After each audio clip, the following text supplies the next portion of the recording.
नमस्कार दोस्तों, आज हम जानेंगे रासायनिक उर्वरकों के इस्तेमाल से भूमि में वर्तमान समस्याएं क्या आ गई हैं। हमारा जो रूट जोन है वो 6 इंच का होता है।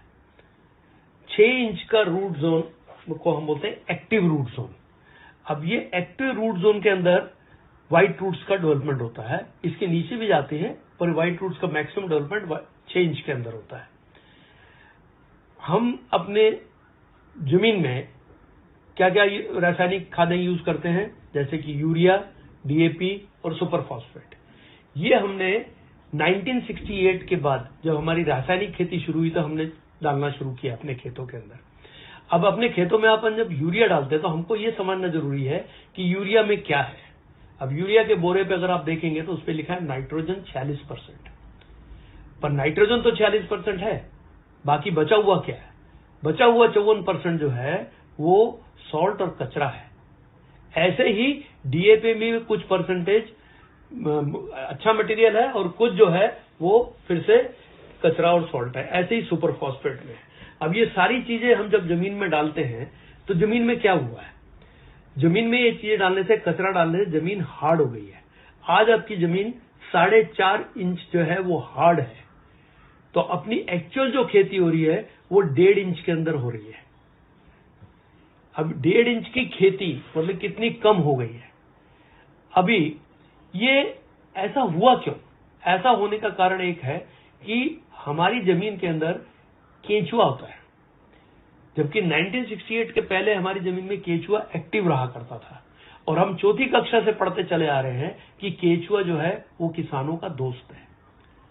वो अभी क्या हो गया है, जमीन हार्ड होने से वो ऑक्सीजन में काम करता है, ऑक्सीजन वहां पे कम हो गई है, इसलिए वो 3 मीटर खाली नीचे जाके सुप्त अवस्था में रह गया है।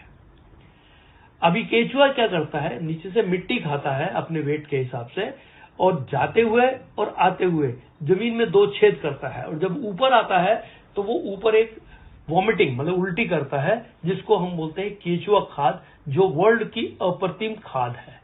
और जब ये 2 छेद करता है जमीन के अंदर 1 स्क्वायर फीट के अंदर, जब ये 2 छेद करता है तो जमीन को ये मुलायम कर देता है। जमीन मुलायम होने से क्या होगा कि जमीन के अंदर जो हार्ड पना आ गया है, जिसके कारण ऑक्सीजन कम और कार्बन डाइऑक्साइड बढ़ गई है, वो प्रक्रिया उल्टी हो जाती है।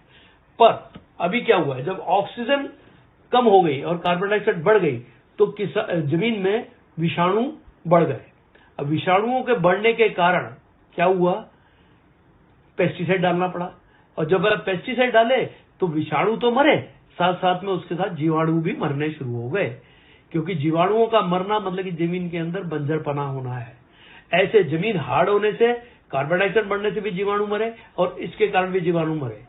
अभी 1 ग्राम मिट्टी में 20 करोड़ के ऊपर जीवाणु हुआ करते थे 1968 के पहले, और आज ये हालत है कि 1 ग्राम मिट्टी में 1 करोड़ के नीचे चले गए हैं, कहीं कहीं तो 1 लाख के नीचे भी चले गए।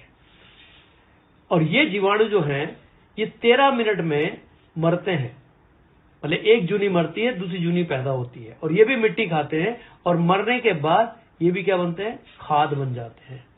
तो 2 प्रक्रिया, एक तो हमारा केंचुआ जो इनएक्टिव हो गया है, और दूसरा हमारे जो जीवाणु का काउंट जमीन में कम होना, मतलब कि जमीन का बंजर होना होता है। इसलिए इसको अगर और ध्यान से देखा जाए तो हमारे जमीन का कंट्रीब्यूशन केवल 3.8% होता है किसी भी पौधे या प्लांट को बढ़ाने के लिए। आप बोलेंगे कि 3.8% होता है तो इतना ज्यादा क्यों बता रहे हैं इसके बारे में? ये ऐसे है जैसे कि हमारे शरीर में एक हार्ट है बहुत छोटा, पर अगर वो कमजोर हो जाए तो मुश्किल हो जाएगी, और अगर वो बंद हो जाए तो राम राम सत्य हो जाएगा। तो ये एक्टिविटी अगर जमीन में नहीं चालू होगी तब तक हमारी जमीन की जो है उर्वर शक्ति कम होती चली जाएगी।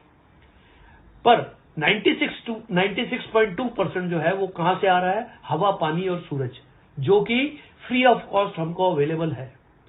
और आपको ये जान के हैरानी होगी कि एटमॉस्फेयर में नाइट्रोजन जो है वो 78% है, 78%। अब 78% नाइट्रोजन जो हवा में अवेलेबल है, उसकी खींचने की ताकत ना होने के कारण प्लांट में, उसके कारण ये सब प्रॉब्लम खड़ी हो गई है।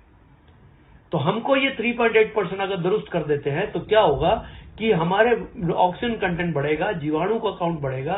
तो जीवाणु का काउंट बढ़ने से क्या होगा, पौधे को खाद ज्यादा मिलेगी। तो रूट्स जो है वो ज्यादा खाना उठा के ऊपर पत्तों को देंगे, पत्ते जिससे बड़े हो जाएंगे, डार्क हरे डार्क हो जाएंगे, और पत्तों पे जो ऊर्जा है, खींचने की ताकत है, वो बढ़ जाएगी। ताकत बढ़ने से क्या होगा, जब पत्तों की ताकत बढ़ जाएगी, खींचेगी, उसके खाना ज्यादा बनेगा, तो फूल ज्यादा आएंगे, तो फूल जाएंगे तो फल ज्यादा आएंगे। अभी हमारा दुर्दैव क्या है?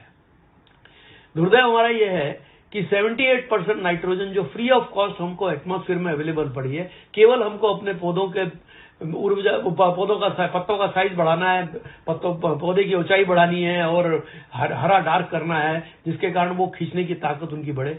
हम यूरिया बाजार से खरीद के जिसमें 46% नाइट्रोजन है, और उसके साथ कचरा हम खरीद के अपनी जमीन में डाल रहे हैं। मतलब कि क्या हो रहा है कि हम उलट काम कर रहे हैं।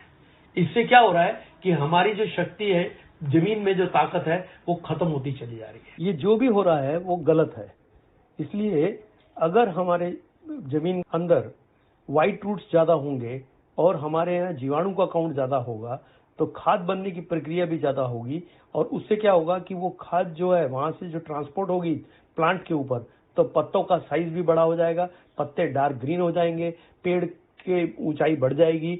उससे क्या होगा कि वहां से जो 96.2% फोटोसिंथेसिस प्रोसेस जिसको बोलते हैं, प्रकाश संस्करण करना बढ़ जाएगा, जिसके कारण जो है वो ज्यादा खाना जो है हमारे पत्तों पे बनेगा।